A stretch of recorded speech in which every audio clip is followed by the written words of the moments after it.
თავდაპირველად დავიწყოთ იმით, რომ სასამართლო პროცესი თბილისის საქალაქო სასამართლოში სულ რამდენიმე წუთის წინ დასრულდა. საქმის განხილვა სხდომათა დარბაზში რამდენიმე საათის განმავლობაში მიმდინარეობდა და ამ სისხლის სამართლის საქმეს თავად ბრალდებული ირაკლი ჩიხვაძეს ემსწრებოდა. დღეს მხარეებმა მოსამართლეს ის მტკიცებულებები წარუდგინეს, რომელიც გამოძიების მიმდინარეობისას ბრალდების მხარემ სწორედ ჩიხვაძის წინააღმდეგ მოიპოვა, ასევე დაცვამ წარადგინა ის მტკიცებულებები, რომლითაც მათი მტკიცებით დასტურდება ის, რომ ირაკლი ჩიხვაძეს დანაშაული არ ჩაუდენია. 30 მაისს სახელმწიფო უსაფრთხოების სამსახურის თანამშრომლებმა ჟურნალისტ ხელბორკილები ჯაშუშობის ბრალდებით დაადეს. სუსში გამართულ ბრიფინგზე ითქვა ის, რომ ირაკლი ჩიხვაძე მისი კონტაქტებით რამდენიმე წლის განმავლობაში უცხო ქვეყნის მოქალაქეებთან აწარმოებდა მოლაპარაკებას და სახელმწიფო საიდუმლოების ინფორმაციას გასცემდა ის და მას ჯაშუშობის ბრალდებით წარუდგინეს ბრალდება, თუმცა ირაკლი ჩიხვაძე ბრალს არ აღიარებს და დღესაც დახურულ კარს მიღმა, როგორც ადვოკატი ამბობს, ირაკლი ჩიხვაძე მოითხოვა კვლავ, რომ მისი პროცესი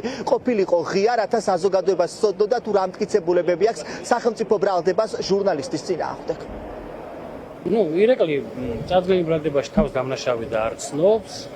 ისე და ისე სასამართლოს უთხარით, რომ არც ერთი პირდაპირ მტკიცებულება არ არის საქმეში წარმოდგენილი, რომელიც დაადასტურებს ამ ბრალს.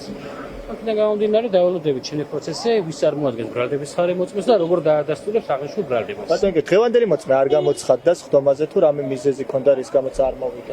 ეს ბრალდების მხარის სტრატეგია არის, ალბათ დღეს უნდა ეთქვა მხოლოდ შესავალი სიტყვა და მოწმის წარმოდგენას არ ჩაუთქვია საჭიროდ. შენე პროცესზე იმედია წარმოადგენს. დღევანდელ პროცესზე მხარეებმა მტკიცებულებები წარადგინეს, მოსამართლემ ამ მტკიცებულებების დაშვებისა და არ დაშვების საკითხზე იმსჯელა. შემდგომ პროცესზე უკვე ბრალდების მხარე მოიყვანს იმ მოწმეს, რომელიც მათი მტკიცებით დაადასტურებს იმას, რომ ირაკლი ჩიხვაძე ნამდვილად მონაწილეობდა წლების განმავლობაში ჯაშუშურ საქმიანობაში. შემდეგი პროცესი კი 11 აგვისტოს არის ჩანიშნული და სწორედ ამ პროცესზე გვეცოდინება თუ ვინ იქნება პირველი მოწმე, რომელიც ჟურნალისტის წინააღმდეგ მოსამართლეს ჩვენებას მისცემს.